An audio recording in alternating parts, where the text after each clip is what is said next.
Hi, welcome. My name's Chris and this is my channel Maverick Next Gen, a channel about the Remarkable 2 and how to achieve better thinking in this digital age. In my recent post, I have raised frustrations from new customers about the Remarkable 2 where they cannot use their Remarkable because there's so many unusable features about it. I need to help you out there to understand what this is about.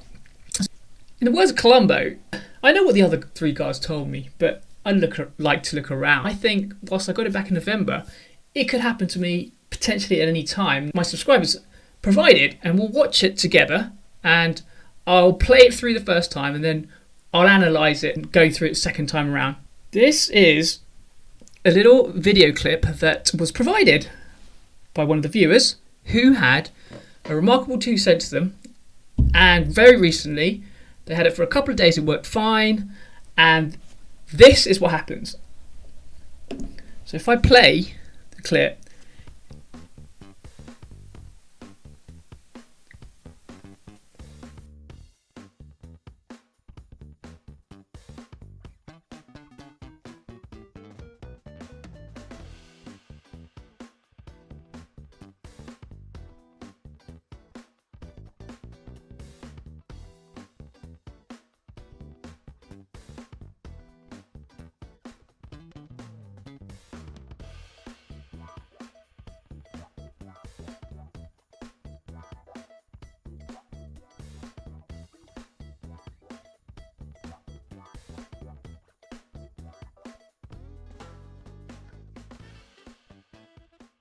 so you guys saw that. Now, if that was me and I was wanting to close my document and it kept happening, I honestly would be really frustrated. And I would obviously try to figure out a workaround. But you don't want to be doing that as a user. I don't have to do it. I don't have to put up with it. It works for me. What can we do about it? I don't think there is anything that you can do about it in its current state that this guy has it. Because as you saw there, so he's got a document open, he closes it, hits the X, and then it opens up automatically a file, and it's randomly opened the first one, it goes back to the first one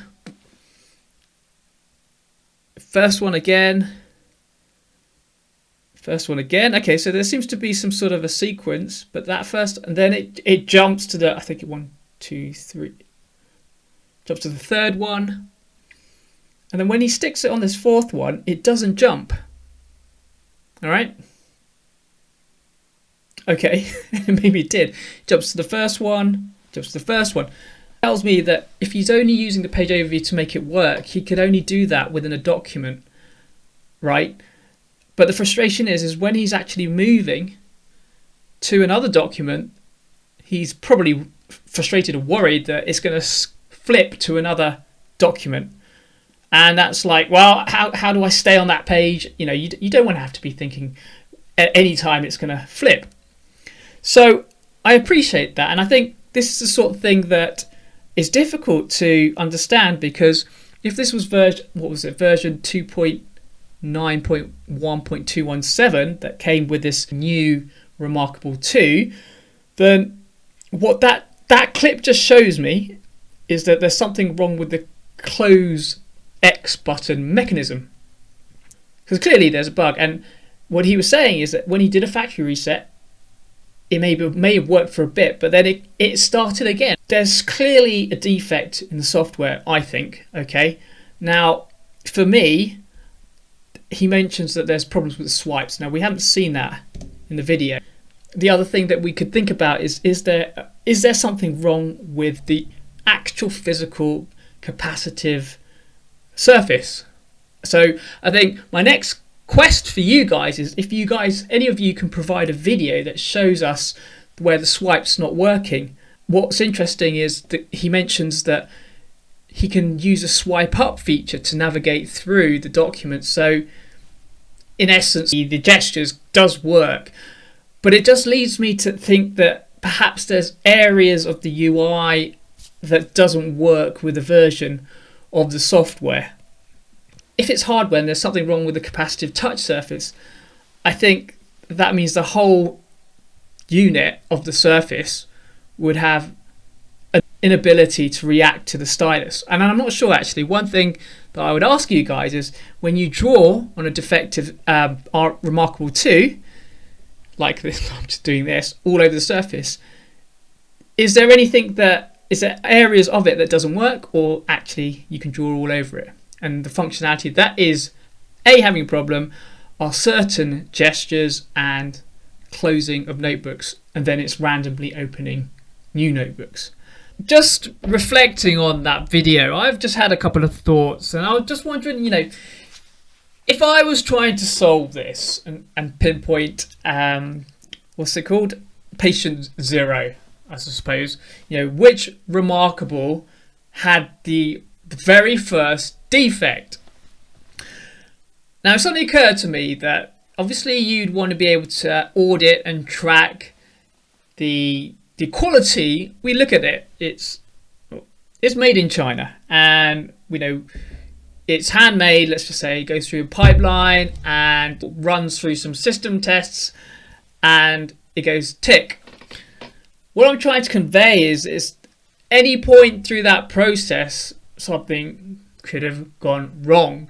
So my point is, for Remarkable to be able to figure this out, they obviously need to know the serial numbers of every single Remarkable that they've sent out, and at the same time cross-reference at the time of the manufacturing what components went into that batch. If it is a hardware problem, they have to go back to the manufacturer who made it and figure out which of those of components. And I did a video up here that just talked to you about the making of it. In terms of fixing this problem, there are two aspects: the hardware versus the software.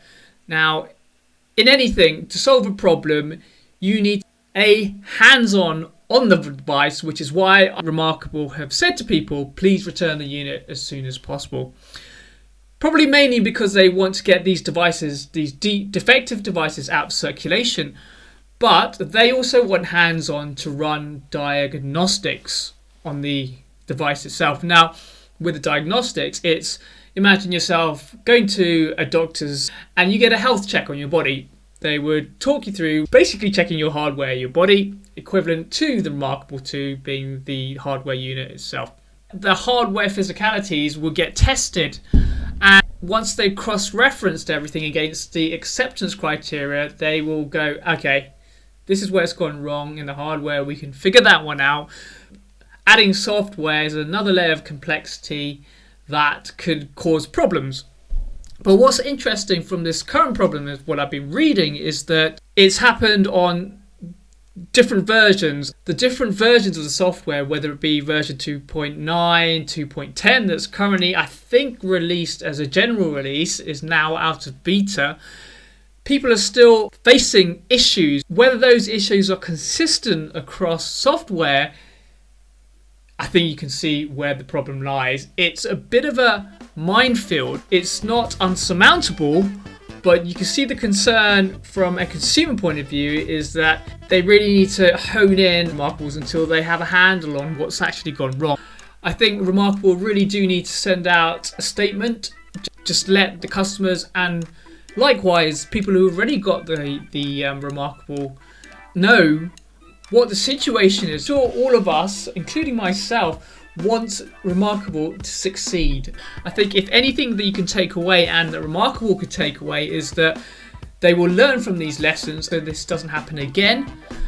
And let's see what happens. And if you enjoyed this video, don't forget to hit the like button.